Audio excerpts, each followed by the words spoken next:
this episode, we feature 3 entities that are making a huge difference in their communities.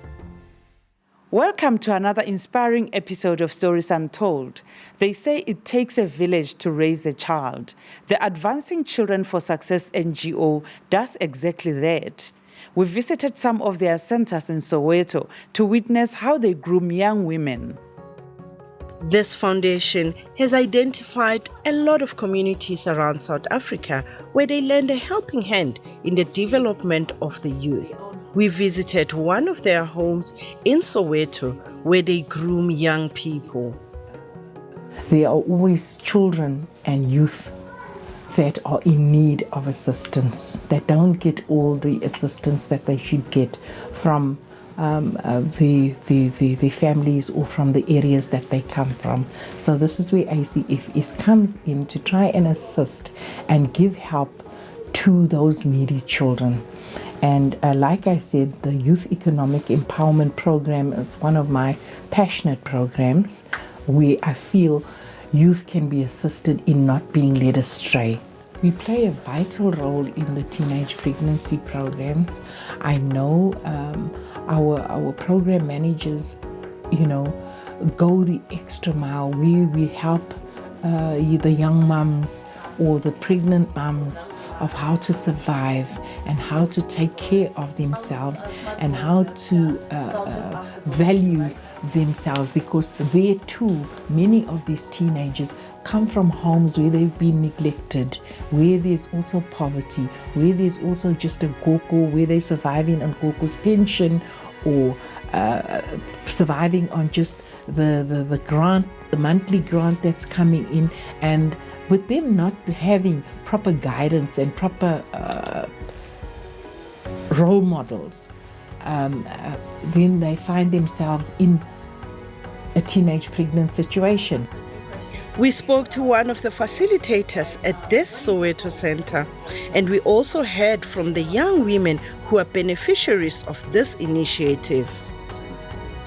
We have our teenage moms. We take them through the journey of pregnancy, whereby we have created a safe space for them. If they need to talk to someone, they come here. If they want to distress or anything like that, they come here. We also talk about such topics over there, like developing personal power, our bodies, their bodies during pregnancy and after pregnancy. What are the challenges that they face? We also talk about communication, healthy relationship. So those are the topics that we cover in the Safe Hub. So it's a matter of reminding them that yes, they made a mistake, but they are not their mistake. I get support, love, care, where I didn't get from school and a few members at home. I'm very happy, but inside I'm not happy proper because I wanted to go back to school, then to do something for her, because we are struggling most of the time because our parents sometimes they are not working and baby Daisy they are not supportive. So, but bring her to come here now. Because I can come here and when our facilitator is outside, she show more like everything. One day and bigger something. Like I'm not getting myself any chance to take myself low. But you definitely not your mistake. You can reach all the goals that we have discussed. Igama lami uZinhle, sibongo sami uZwane ngina-18. Ngilala because the teenage hub safe, safe kakhulu. Ngifikela ngoMay when I was 9 months pregnant. So sis Nelly and sis Mhappy beba right kakhulu. Umama washo wazikhaya. Washo ukuthi okay la indawo lesenza ukuthi abo teenage moms babe kule ndawo lesikhulume nabo ukuthi baba ama good parents kanjani, ukuthi banakekela abantwana kanjani. So mina bengi 9 months pregnant ngathola umntwana ngi20 zakaMay. So after getting birth, so I get birth in normal birth, so I didn't get a stitch. So I decided after 2 weeks I should come food and get the help with how I should raise my baby and all this stuff. So I did get help. Something they taught me about to being humble and to being a good parent to my baby. Awukho right ukuba nomntwana manje sasemncane. Maybe Linda umemulo bakenzela umemulo maybe kini after 21 maybe umamela abazali kakhulu because umamela abazali ku right bakutshela ukuthi abafana abaso bazokulethela into eso bese nishela ukuthi uyazi ukuthi mina ngiyahamba because uyangithanda ekubena akakuthandi futhi ekugcineni. Yeah, I think ukuthi kumamela abazali ku right. Employment and food generation are a big part of this foundation in bringing these communities together. Bertha explained to us how they do that. We are an NGO that is really into supporting young people through their developmental stages until they are young adults. Where we are right now is our Jabavu Bakery Center, which is a skills development center that we've set up that really supports to put skills into the hands of young people so that they have a chance of participating in the local economy because they have a skill. And these are mostly young people that don't have opportunities for tertiary education. During their training, they are contributing, part, of their produce back into the organization. But really what we are doing with them is to give them that skill. We even go an extra mile to train them on business acumen so that they also understand how they could maybe turn this skill that they have received for 4 months into a profitable income generating project once they leave the center. We actually call our centers child destination centers. We call them child destination centers, and we want to emphasize on the idea of a place where a child wants to be and does not want to leave. Yes, they come in for food because that is how we initially, enroll them and find them because of the vulnerability of their circumstances at home. But once they get here, they get into all sorts of programs, academic support, homework support, cultural dances, teenage girls, program, teenage boys program. As long as you're a child, you are under 18 and you have been, identified to be coming from a vulnerable household, you are welcome to be in this child destination center. And in the food garden, which you've seen outside, again, it's an opportunity for young people to learn a different skill. So in the bakery, they learn baking. In the food garden, they learn food production and food growing.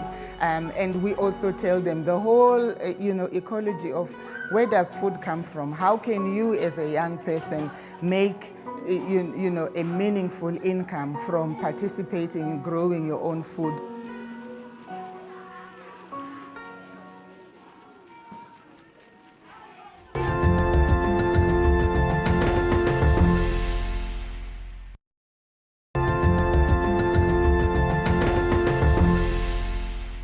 Mduduzi Mnisi got his inspiration from a very special woman, and he has since used that to forge a career which has won him a few prestigious awards.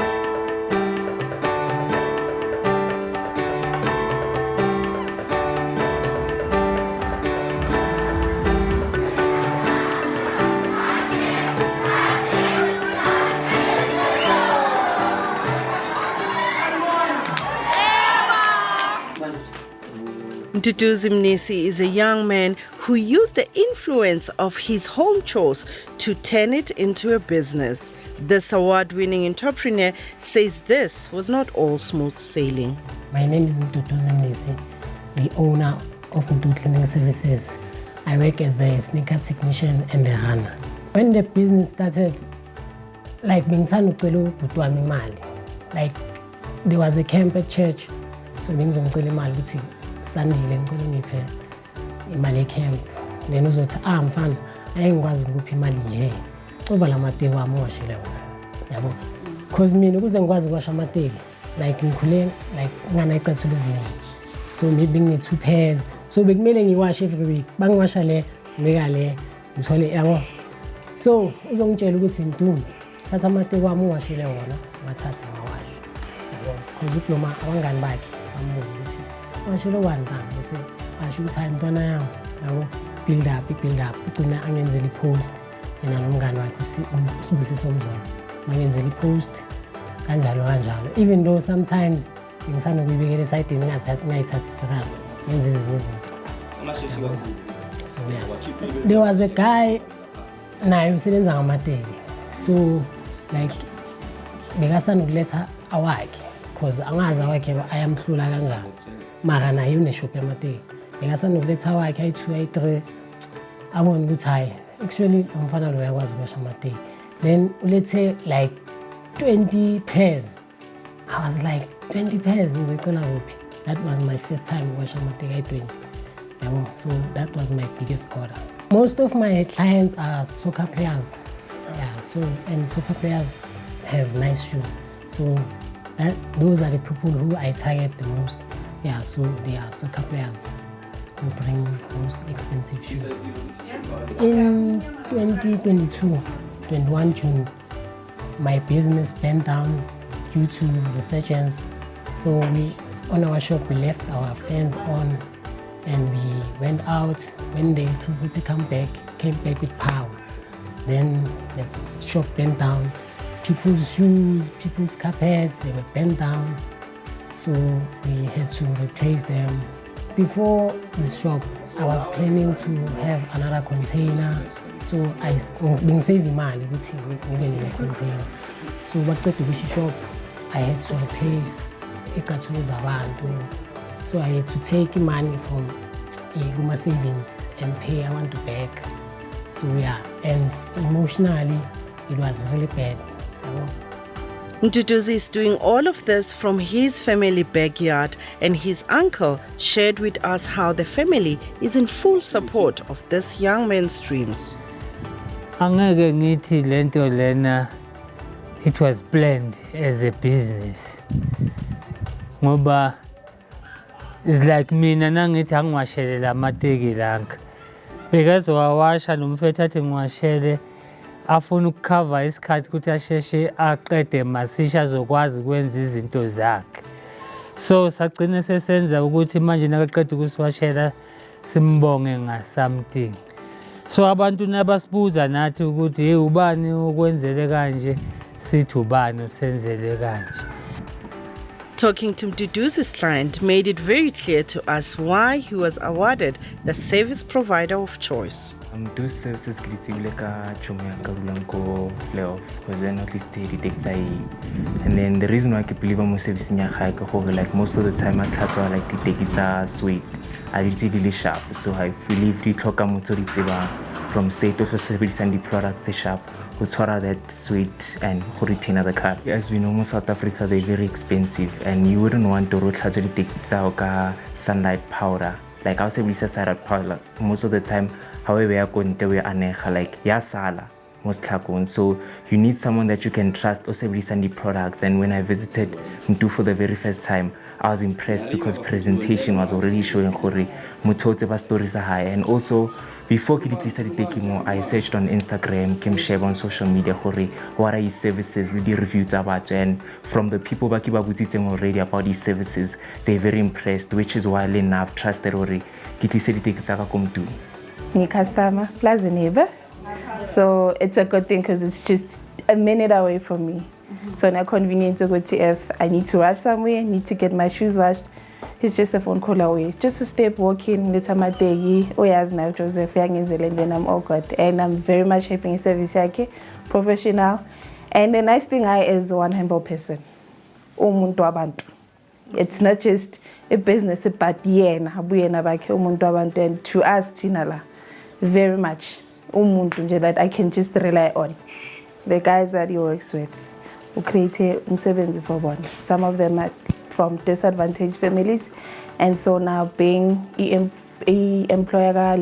employee from a disadvantaged family, you help out now in the breadwinner. So a business like is, I just wish it grows to a point of not just the guys that he has, but more opportunities for other people, even for the smaller ones. They look up to Dudu's as young as he is. It doesn't have to we need to go to the suburbs to see an inspirational person, but just your neighbor right there.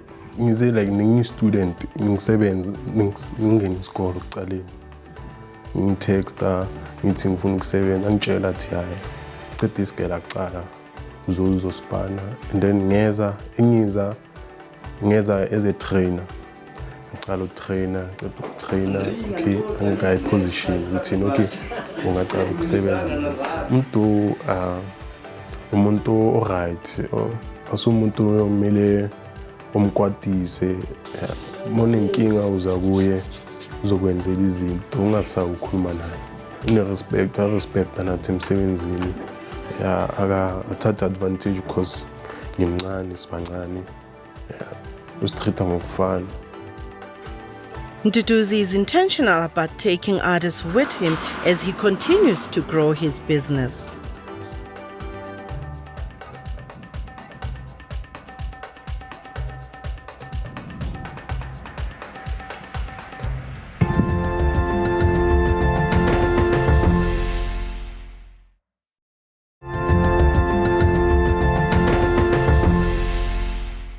The Women Arise conference brought together women to celebrate the power of a woman.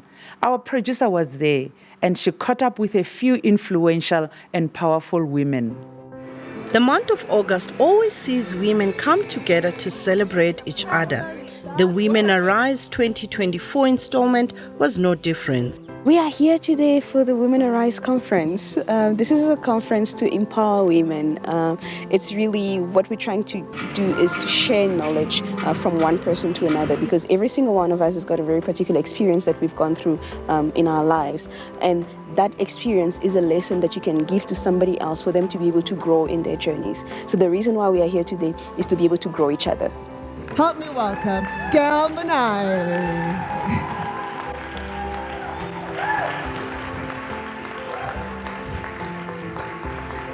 Good morning, everyone.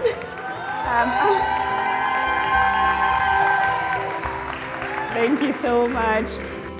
The events program was packed with informative topics for women's day-to-day issues. The ladies that I picked today were handpicked because of the stories that they carry. Not because of particularly the level that they've reached in life, which is very inspiring, but it's because of the way in which they empower other women. And it was important for me that we get people on who are able to share their stories authentically, so that we don't just look at them like, wow, they've done all of this in their lives and this is where they've reached, but they are able to take us through the journey of what it took for them to reach to the place where they are now in life. So that is the reason why I picked them. And I wanted us to have a rounded experience and a rounded panel of speakers, so that we can talk about household, how do you keep your household clean, how do you manage that household while you are busy running a business or working, and how do you manage your marriage, how do you manage your life, parenting and family. It also included the who's who's among South Africa's women entrepreneurs. I am a cake artist, I am a chef, I am also a baking teacher. I teach any aspiring bakers, any people who are currently in business and want to grow their businesses, any bakers who are baking informally and would like to formalize their businesses.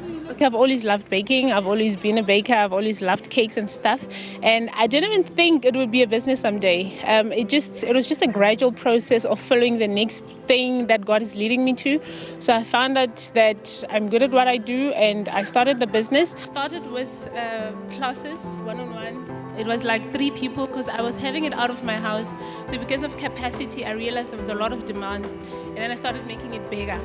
So, and the reason behind that is that there's a lot of people, especially in townships or home-based businesses, that are not run professionally, Mutu is just selling scones, no invoicing, no proper this, no proper that. They don't register their businesses. So the whole inspiration was to try and help people to formalize their businesses, because if you want to work with corporates, you have to be a corporate yourself, So corporates only work with businesses. They need you to have a tax clearance, you have to register. So a lot of bakers we're not like that. We're not formalized like that. So that's where I stepped in, and I felt like the baking industry is just too casual. It's not respected, guys. So I was trying to put isdima to the industry. My name is Mbali Nhlapo, and I'm a housekeeper. Mbali Nhlapo is basically a housekeeper that trains housekeepers. I also own cleaning company. Sisters at Work, where we provide cleaning in household offices and buildings. Also, me personally training housekeepers. I train housekeepers not to be perfect, however, to be thorough and get to work. I do not get tired because I love what I'm doing. Let us start by loving what we are doing. You know, let us start by loving what we are doing. Yes, we wake up, all of us wake up for money, isn't it? You work where you're working simply because of money. You're doing that you're doing simply because of money. But let us start with the love. Wake me up at 4 and ask me how do you remove a wine stain. I'll tell you at 3 minutes past 4. The founder also gave us a brief on why this year's event was so unique. Joining us today are beautiful young ladies aged between 12 and 17. And the reason why we have them is because we are here to empower women. And these are the women of tomorrow. Londiwe Ngobo is invested in uplifting young women in a career she also found so hard to penetrate. There were times that were very, very challenging and very hard on the ship. And I'm gonna tell you, I used to be very far from my family, going around the world with ships, on ships. I'd be away for 9 months from my mom and dad. I'm Londi Ngobo. I am a former ship navigational officer and now a director at War Maritime Experts and a founder of Global Maritime Youth. Young girls wanting to venture into the maritime industry. There's been a lot of interest because our sisters in the industry have been or trying to role model the industry. And so with that, it's simply saying come with an open mind. There's challenges with placements. Since we have a lack of ship registry in South Africa, it's hard to place students for their cadetships. Employment is becoming a rising challenge. And so coming with an open mind says, bring your brains, what challenges do you see, and what kind of innovation can you bring to make sure that there's actually space for more girls, there's actually space for many more people within the industry. Women's Day to me means celebrating you yourself as a person. You don't need to look at the places that you would like to reach, but you just look at who you are as a person. How old are you now? The age that you have, in these years that you have overcome so many different challenges, so many difficulties, you have to give yourself that space to be able to celebrate yourself, right? There are so many things that we still want to achieve, but we have to take a moment and pause and just celebrate that little achievement that you've made in your life up to this far. A woman to all the women, bo mama, bo auntie, bo gogo, bo mamncane, wake up, dress up and show up. Yeah, and never give up. And never give up, and do not allow anyone to tell you otherwise. When you want to do something, do it. Don't let me, if you know how to bake, continue. Bake like it's running out of fashion. If you know how to clean, oh please, definitely, continue. If you know how to do this, oh, designing, do it. And a happy Women's Month. There's a lot of women sitting there with ideas, sitting with talents, and they're afraid to start businesses. They're afraid to start doing anything, whether it's a hobby or whatever. Just start with what you have. That's what I did. I started with a very small oven to be where I am today. If I didn't start with that oven, small oven, thinking, well, maybe I don't have enough at the time, I wouldn't be where I am today. Start with what you have. It's enough. There's more male figures or more males, just in general, that have proven to be supportive of equity, of gender equity. Women's Month for me says, show up. There is support, and that we can actually show up and really get the support that we thought never existed. So it has shifted over the years. It simply means showing up. As we come to the end of Women's Month, we say power to all the women, especially those who have never been recognized for their contribution to humanity. From all of us at Stories Untold, see you next week, same place, same time. Dada.